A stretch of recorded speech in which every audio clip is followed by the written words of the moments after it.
Irmãos, vamos abrir a Bíblia aí em Gálatas, capítulo 3. Gálatas, capítulo 3, vamos ler dos versículos 1 ao versículo 9.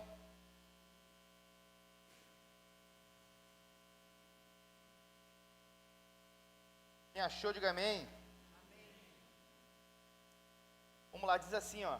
Irmãos, eu quero que vocês pensem nesse texto com Paulo injuriado com o povo da Galácia.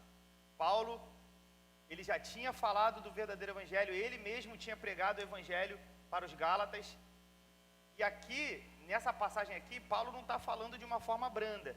Paulo está chamando a atenção da igreja da Galácia. Então, pensa aí, não sei se você tem o costume de pensar como o autor bíblico, como o narrador aqui está gesticulando ou fazendo caras e bocas, mas agora pensa comigo, tá bom? Paulo falando: ó Gálatas insensatos, quem os enfeitiçou?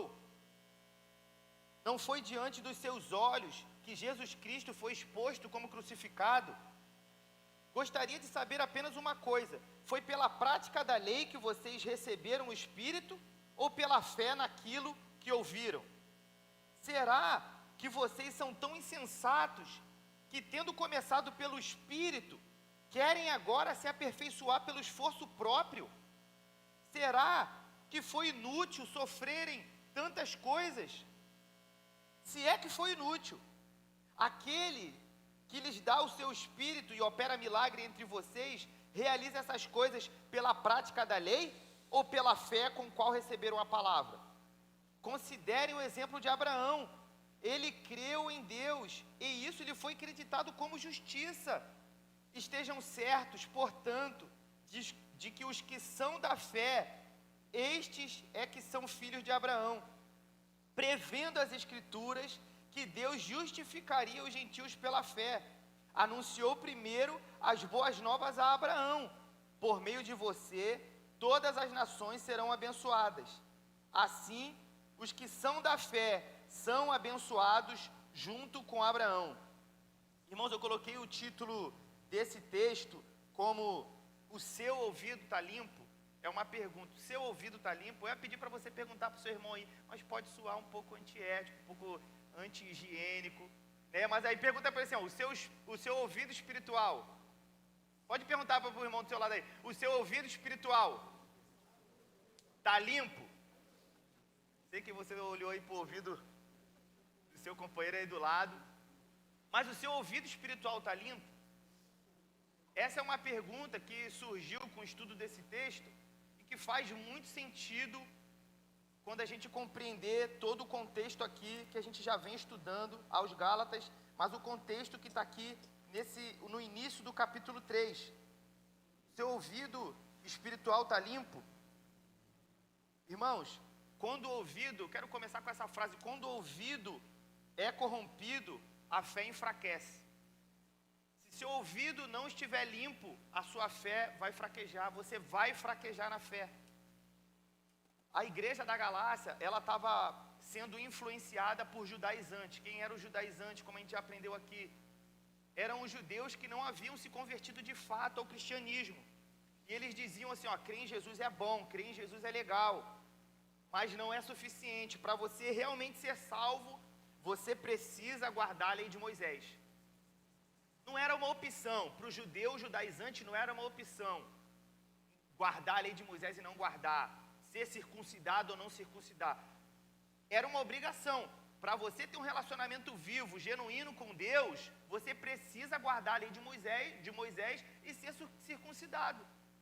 Era isso que ele estava falando. Então, crer em Jesus era legal, só que não era suficiente. Essa é a cabeça do judeu que não é convertido de fato. E aqui, desde o início da série de Gálatas, a gente tem ouvido aqui a palavra circuncisão. Irmãos, esse aqui é um ambiente onde nós estamos estudando a palavra, procurando amadurecer e crescer na graça e no conhecimento do Senhor. Então, eu te peço encarecidamente, se dentre nós aqui que viemos pregar, que viemos aqui em cima, a gente não tem nada de diferente de vocês, tá, gente? A gente só foi responsabilizado para vir aqui pregar. Mas se a gente falou alguma coisa, se Se o pastor Marco, meu pai, Samuel, Marquinhos, Tiago, falou alguma coisa que vocês não entenderam, para a gente ali na porta. Pergunta, poxa, tal palavra eu não sei o que significa. Ou então tal conceito não fez muito sentido para mim. Me explica aí, que aí talvez a gente não conseguiu explicar aqui, mas a gente vai conseguir explicar de uma forma mais clara. Então a palavra circuncisão, talvez é uma palavra que nem todo mundo saiba aqui. Quem sabe o que é circuncisão? Eu não vou expor vocês não, tá, gente? Vou perguntar para quem não sabe não, tá? Quem sabe o que é circuncisão? Ó, menos da metade da igreja sabe o que é circuncisão. Então, às vezes a gente fica falando aqui, só que é um conceito que parece só teológico, só para quem estuda aqui o texto bíblico para pregar, e às vezes a igreja sai sem compreender. A circuncisão foi um mandamento que Deus deu para o povo hebreu. Com todo filho primogênito, quando ele fazia 8 anos de idade, era feita uma microcirurgia no órgão genital do menino. Era cortado uma pelezinha nesse órgão genital, para que ele fosse identificado como um homem que faz parte do povo de Deus, uma criança, uma pessoa que faz parte do povo de Deus. Ou seja, era uma evidência externa que esse menino, que essa família seguia o Deus de Israel. Então, para isso que era exigida a circuncisão, era uma evidência externa que aquela família, aquele menino fazia parte do povo da aliança. Hoje, o que para nós é circuncisão? Uma evidência externa de que você faz parte do povo de Deus. Quem aqui pode chutar? Uma evidência externa que você mostra para todo mundo que você faz parte de uma igreja, que você serve a um Deus, que você está em comunhão com seus irmãos. Qual é a evidência externa, irmãos? É o quê? Gente, fica com medo não, gente. Então, todo mundo é amigo aqui. Uma evidência. Testemunho, mas uma evidência que você mostra para tudo. Fala assim, agora eu faço parte daquela igreja. Isso, batismo, gente. Batismo. Tá? Então, a circuncisão, praticamente nós podemos compreender assim, que o batismo substitui a circuncisão. Ou seja, quando você se batiza, você mostra para todo mundo, você diz para todo mundo, fala assim, agora eu faço parte do povo de Deus. Agora eu sirvo ao Senhor. Agora eu sou uma nova pessoa, uma nova criatura. Então, esse é o sentido. Então, Paulo chegou aos Gálatas, pregou que Cristo era o suficiente para salvar eles, que Cristo já tinha cumprido toda a obra na cruz. Só que quando ele saiu, ele encontrou os judeus que estavam lá dizendo outra coisa. Ele falou assim, ó, Cristo morreu, tá beleza. Aí a gente compreendeu, foi muito bom. Só que não é suficiente para salvar você não. Eu sei que ele morreu para te salvar, só que não é suficiente. Você tem que cumprir a lei e tem que ser circuncidado. E a pessoa não fazia parte do povo hebreu. Ou seja, eles estavam exigindo que os homens já velhos passassem por essa microcirurgiazinha. Entendeu? Ó, para você de fato ter um relacionamento genuíno com Deus, você precisa ser circuncidado e seguir a lei. Então era isso que estava acontecendo. Só que Paulo, ele fica injuriado, ele começa assim, insensatos Gálatas. Vocês estão malucos, cara. Vocês não ouviram o que eu falei? Eu preguei aqui, agora vocês estão pregando outro evangelho, vocês estão adicionando coisas ao evangelho. É como se Paulo dissesse assim, irmãos, é como se, acredito que todo mundo aqui já brincou de telefone sem fio. É como se eu dissesse para o Marquinhos assim, ó, Marquinhos, o sacrifício de Jesus é suficiente para salvar eu e você. Beleza? O Marquinhos fala, beleza. Agora passa essa informação até chegar lá na sua Muca. Aí quando chega no Muca, fala, Muca, qual a informação que chegou para você? Aí ele fala assim, ó, Jesus fez a parte dele, agora depende de mim fazer a outra parte. Agora eu preciso fazer por merecer. É como se fosse isso. Paulo deu uma instrução, só que quando ele chegou lá, a instrução já tinha, a verdade do evangelho já tinha sido deturpada. Essa era a maior preocupação de Paulo. No capítulo anterior, no capítulo 2, o Marquinhos narrou aquele episódio interessante de Paulo confrontando Pedro na frente de todo mundo, de forma pública, porque Pedro ele estava agindo de duas formas, com duas cidades, né? Quando ele estava com os gentios, ia lá, comia, brincava, beleza. Quando os judeus chegavam, ele falou, não quero papo com vocês não, sou daquele bonde lá. Aí era assim, aí Pedro ficava amiguinho de um aqui, só que quando o outro chegava ele não queria ser mais amigo. Por quê? Porque ele dava muito valor ainda a essas leis e por isso que Paulo fala o que fala. E Paulo fecha o capítulo de forma linda, ele fala assim, não anulo a graça de Deus, pois se a justiça vem por meio da lei, ou seja, se vocês conseguem se relacionar bem com Deus só pela lei, Jesus Cristo morreu em vão. Foi isso que o Marquinhos falou na quarta passada, capítulo 2, versículo 21. Então, se só pelo cumprimento da lei vocês conseguem ter um relacionamento com Deus, Jesus morreu em vão. O que não é a pregação de Paulo. Então, vamos aí, acompanha comigo o versículo 1. Meus queridos Gálatas, vocês ficaram malucos? Alguém os enfeitiçou, perderam o juízo, algo muito estranho aconteceu, pois é óbvio que Jesus crucificado não está mais no centro da vida de vocês. Esse era o pensamento de Paulo quando ele estava conversando com aquela galera ali da Galácia.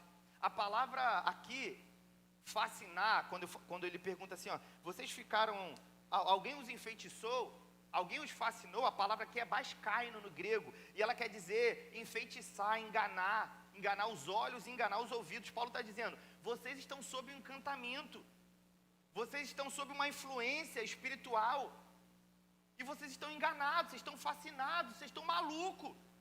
Vocês viram Cristo crucificado, porque eu mesmo preguei o Cristo crucificado para vocês. Eu praticamente mostrei, eu só não mostrei porque não tinha como, mas eu mostrei para vocês tudo o que aconteceu, eu relatei, eu contei. Como que vocês podem voltar para as obras da carne? Como vocês querem arrancar mérito das obras do próprio braço, com as suas próprias forças? Irmãos, e aqui a gente encontra uma característica do diabo trabalhar que a gente encontra desde o início da humanidade. De forma sutil, o diabo tenta manipular o que eu e você pensamos sobre o verdadeiro evangelho. Mas presta atenção, aqui o problema todo não foi um ataque frontal ao cristianismo. Não foi uma guerra querendo matar todos os cristãos, não foi uma perseguição do império, não foi uma nova religião que surgiu, não era isso que estava acontecendo aqui, foi uma sutil distorção da escuta. O que eles tinham escutado, que era verdadeiro e genuíno, tinha sido distorcido. E eu lembro da serpente no Éden. A serpente, irmão, lá no Éden, ela não ofereceu outra fruta para Eva. A serpente no Éden, ela não ofereceu outra árvore. A serpente, ela mostrou outra interpretação da palavra de Deus. Era isso que estava acontecendo aqui. Eles estavam mostrando outra interpretação que não era verdadeira e nem genuína. A serpente disse para Eva, foi isso mesmo que Deus disse? Ela perguntou, Eva, é sério que Deus falou que você não pode comer de nenhuma árvore? De nenhum fruto, de nenhuma árvore? Ela, não. O Eterno falou que eu só não posso comer da árvore que está ali no meio, do bem e do mal. Aí ela falou, aí a serpente, mas foi isso mesmo que ele disse? É porque ele sabe que se você comer, você vai ficar igual a ele. E ali começou toda a manipulação, ou seja, a obra, uma característica do diabo trabalhar de forma sutil, é mudar a interpretação do que nós compreendemos como verdadeiro evangelho. É mudar a interpretação do que nós compreendemos como verdade genuína. Esse é o objetivo do diabo. Irmãos, na maioria das vezes, o diabo ele não vai querer te tirar da igreja. Ele não vai querer fazer com que você abandone a fé. Ele quer te manter aqui dentro da igreja. Só que com pensamento errado, com pensamento corrompido e equivocado a respeito do evangelho. Aqui no versículo 2, acompanha comigo. Versículo 2. Gostaria de saber apenas uma coisa, Paulo falando. Injuriado, lembra disso. Foi pela prática da lei que vocês receberam o Espírito? Ou pela fé naquilo que ouviram? Agora vai comigo o 5. O 2 e o 5, ele quer dizer a mesma coisa. Aquele que lhes dá o seu Espírito e opera milagre entre vocês, realize essas coisas pela prática da lei ou pela forma com a qual receberam a palavra. Aqui a palavra escuta pela fé, vocês receberam o Espírito pela escuta da fé, no original é akoes pisteos, que significa a audição da fé, a escuta que vem com a fé. Isso revela algo profundo para nós que às vezes não exploramos tanto. A fé verdadeira, irmãos, ela não começa na nossa vontade. A fé verdadeira, ela não começa no nosso intelecto, na nossa vontade de querer agradar a Deus. Ela começa no ouvido. É a escuta que gera fé, a audição que se rende, o ouvido que crê. Por isso que a fé vem pelo ouvir, e o ouvir, nós precisamos ouvir. Só que, como eu iniciei, se nós estivermos com o nosso ouvido sujo, se nós estivermos com o nosso ouvido corrompido, essa verdade que vem pela fé vai preencher o nosso coração de forma equivocada. Nós não vamos compreender de fato o que Paulo quer dizer, o que o Evangelho quer dizer. Existe uma frase de Calvino que diz: a fé não vem do esforço humano, mas da escuta humilde da palavra onde o Espírito age. Irmãos, se nós não estivermos com o ouvido limpo para compreender a verdade bíblica, nós vamos cair no erro da autossuficiência espiritual. A autossuficiência espiritual é achar que você pode arcar com a responsabilidade de ter um relacionamento genuíno com Deus pela prática da lei. A autossuficiência vai te dizer, de forma talvez subliminar e indireta, que você é capaz de agradar a Deus sem o sacrifício de Jesus. Que você é capaz de servir a Deus com suas próprias forças. E nós não somos. Nós não somos capazes. Lê comigo o versículo 3. Agora ele leu o 2, o 5, a gente vai voltar no 3 agora. Diz assim o 3. Será que vocês são tão insensatos que, tendo começado pelo Espírito, querem agora se aperfeiçoar pelo próprio esforço? Paulo está dizendo, vocês começaram crendo, e agora querem terminar provando, vocês querem provar para Deus alguma coisa. Agora com a circuncisão, com a lei, com a prática da lei, vocês querem provar para Deus que vocês são capazes. Irmãos, a corrupção da escuta, do que você ouve, levou à autossuficiência espiritual. Ou seja, eles tinham compreendido o evangelho verdadeiro, só que um ouvido sujo, essa corrupção do que eles ouviram, levou a igreja da Galácia à autossuficiência espiritual. E essa foi a proposta da serpente para o ser humano, para Eva e para Adão. A serpente falou assim, em outras palavras, você pode definir o bem e o mal sozinho. Isso que cresceu no coração da Eva. Você pode definir o bem e o mal sozinho, você pode ser igual a Deus, você pode ter o controle da sua própria vida. Irmãos, e toda vez que o homem tenta definir o bem e o mal por si mesmo, ele não se torna livre. Toda vez que você tira essa responsabilidade de quem de fato precisa ter essa responsabilidade na sua vida, você não se torna livre. Ele só repete o pecado do Éden e se assenta no trono que nunca foi seu. Você vai assumir um trono de decidir o que é bem ou mal para a sua vida. E esse trono não é seu. Esse lugar não é o seu lugar de decidir o que é bem ou mal para você. Esse lugar é do Deus Criador. Ele é quem sabe os pensamentos de bem que tem ao nosso respeito. Esse é o Deus que servimos.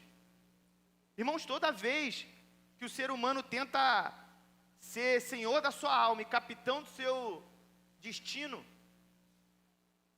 está fadado ao fracasso. Certamente vai fracassar. E isso é uma verdade que hoje em dia, uma frase que hoje em dia tem sido falada de forma abrangente em vários cursos de desenvolvimento pessoal. Você é o senhor da sua alma, capitão do seu destino, você é que vai fazer acontecer, o poder está dentro de você, aí você sai todo cheio de si. Só que se você não colocar essa responsabilidade de ser de o Senhor da sua alma, de o centro da sua vida, essa responsabilidade de ser do próprio Deus, você certamente está equivocado e fadado ao fracasso. Vamos ler o versículo 6, para a gente continuar entendendo aqui a indignação de Paulo. Versículo 6 diz assim: considerem o exemplo de Abraão. Ele creu em Deus, e isso lhe foi creditado como justiça. Paulo apela aqui para a história de Abraão, o pai da fé. Em Gênesis 15:6, Abraão creu em Deus e isso lhe foi imputado por justiça. Mas como Abraão creu? Irmãos, ele ouviu. Abraão ouviu uma promessa no versículo 1 do capítulo 12, sai da tua terra. E às vezes você pode pensar que Deus escolheu Abraão porque ele olhou lá de cima e viu que Abraão era um homem muito bom, um homem que tinha méritos para ser escolhido por Deus. Irmãos, Abraão sai do meio de um povo idólatra. Quando Deus escolhe Abraão, não é por mérito do Abraão, é porque Deus o quis escolher. Então Abraão ouviu, sai da tua terra. Então, antes da lei, antes de qualquer ação humana, houve uma promessa e um ouvido que escutou com fé. E isso traz uma implicação para nós. Você está ouvindo o evangelho com fé ou apenas colecionando informações religiosas?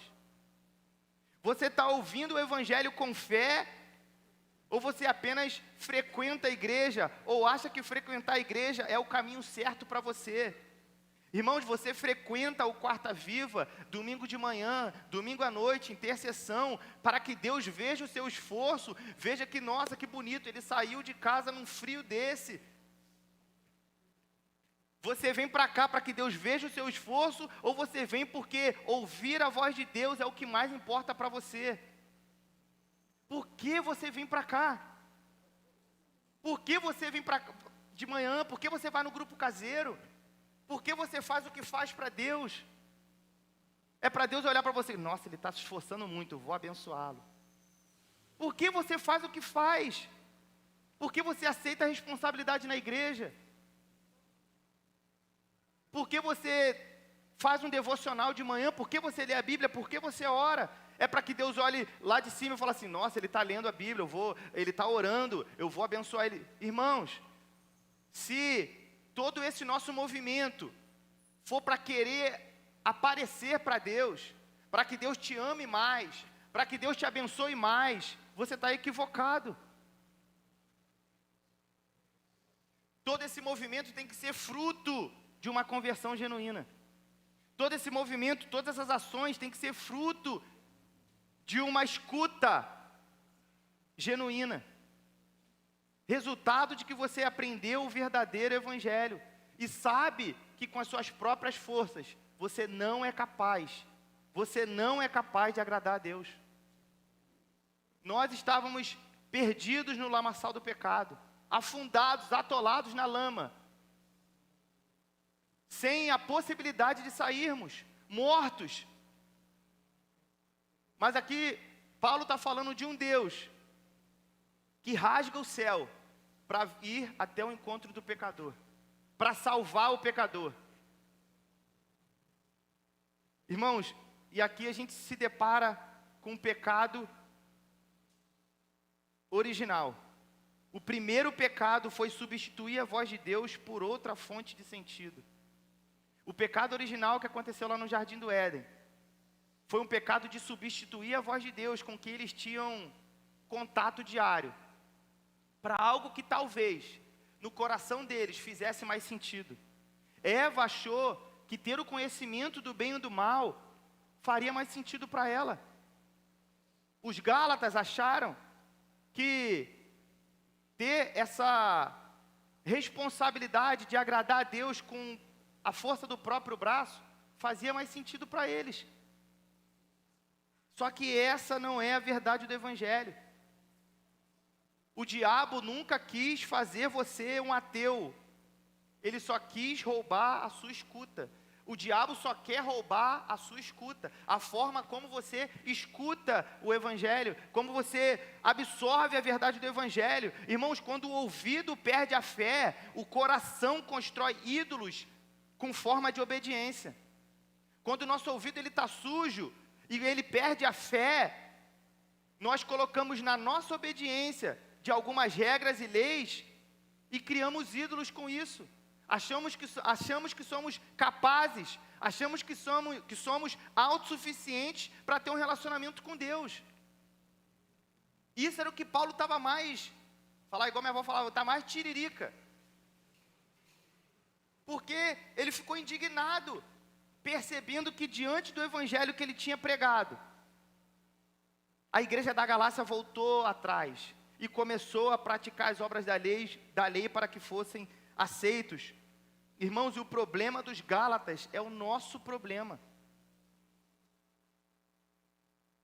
Não começa quando pecamos, o nosso problema não começa quando cometemos algum pecado, mas quando paramos de escutar a verdade da cruz com fé. Quando nós achamos que faz mais sentido outra coisa nas nossas vidas. Quando nós colocamos de forma secundária um relacionamento com Deus. Quando nós julgamos ser mais importante qualquer outra coisa, sem ser o próprio Deus, sem ser um relacionamento com o próprio Deus. Quando a gente faz isso, começa a ladeira abaixo. Começamos a fazer igual a igreja da Galácia estava fazendo, retrocedemos no evangelho. Deus não quer um coração cheio de desempenho, Ele quer um ouvido limpo, Ele quer um ouvido de homens e mulheres, jovens, crianças, adolescentes, que realmente compreendem o verdadeiro evangelho. O evangelho que diz que tudo foi cumprido na cruz do Calvário. Agora eu não vou fazer nada para que eu seja aceito, pelo contrário, eu sou aceito, é por isso que eu faço. Essa é uma das frases que o Marquinhos tem mais repetido aqui, porque faz parte da nossa natureza. Nós não vamos fazer para que sejamos mais amados, nós somos amados e por isso fazemos. Então, irmãos, Paulo, ele escreve esses 9 primeiros versículos com esse intuito, com o principal intuito de mostrar para eles que a manifestação de Deus, que era aparente, clara para eles ali, não era porque eles estavam cumprindo a lei de alguma forma, não era porque eles eram circuncidados, não era porque eles faziam parte de um povo escolhido, que eles vinham da linhagem de Israel, não era. Porque a Escritura mesmo diz lá no Antigo Testamento, que todas as famílias seriam benditas através da descendência de Abraão. E isso era uma promessa para os gentios, ou seja, não só os judeus vão ser salvos. Gente, você que tem a cabeça de judeu, ele falando para o judeu, você tem a cabeça de judeu, a morte de Cristo não foi só para o povo judeu, não foi só para o seu povo. Praticamente Paulo teve, eu imagino que ele deve ter chorado, vocês estão malucos, cara. Vocês perderam o juízo, perderam a noção da vida. Vocês sofreram ataque, perseguição, a igreja foi dispersa, vocês conseguiram se reunir de novo para voltar agora. Vocês sofreram perseguição, vocês fugiram, moraram em alojamentos aí, passaram o que passaram para voltar agora. Para agora achar que vocês são capazes, se antes vocês não conseguiam agradar a Deus, o que está passando na cabeça de vocês para imaginar que agora vocês são capazes? Irmãos, e isso tem se infiltrado no cenário evangélico de diversas formas. É um misticismo, a religiosidade, a tradição, tem entrado dentro da igreja, tem penetrado o cerne da igreja, para fazer você acreditar que através da sua força, do seu esforço, você vai ser mais amado por Deus. Só que a maior falácia é que com o seu esforço e com a sua dedicação você vai ser mais abençoado.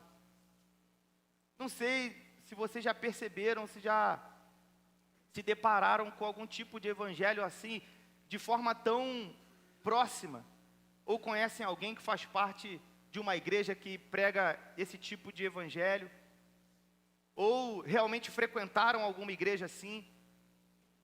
Mas existem várias igrejas hoje, no cenário cristão, que pregam que você tem que depositar o seu Isaac, que você tem que abrir mão de tudo que você tem, para que Deus possa te abençoar. Não sei se você já viu um vídeo na internet, de pessoas doando carro, doando todo o dinheiro do salário, doando relógio, para que Deus dê para ela em dobro, para que Deus possa ressarcir ela de alguma forma. Irmãos, isso não é o evangelho. Essa é a sutileza do diabo para te tirar do verdadeiro evangelho, te fazendo acreditar que você é capaz sem a intervenção de Cristo. Não somos capazes, irmãos. Não somos capazes.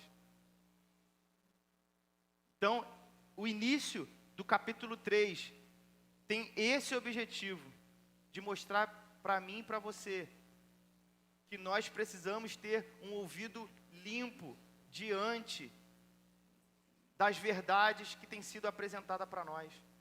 Nós temos, hoje, você se julga capaz de identificar um falso evangelho?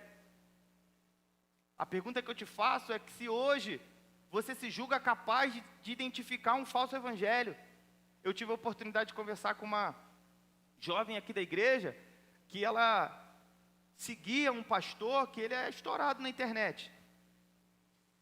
E ela achava a pregação dele a coisa mais linda do mundo.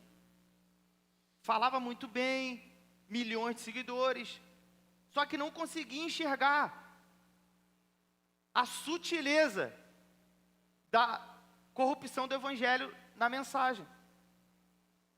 Hoje você se julga capaz de enxergar um falso evangelho, irmão?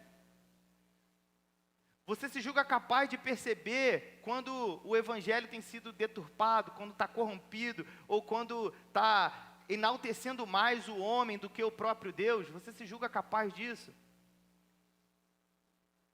Esse é um pedido meu para você.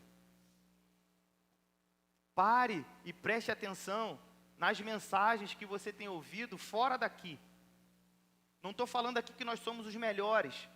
Não estou falando aqui que nós somos os detentores do conhecimento e do verdadeiro evangelho. Nós aqui pregamos o verdadeiro evangelho. Só que existem outras igrejas que também pregam o verdadeiro evangelho.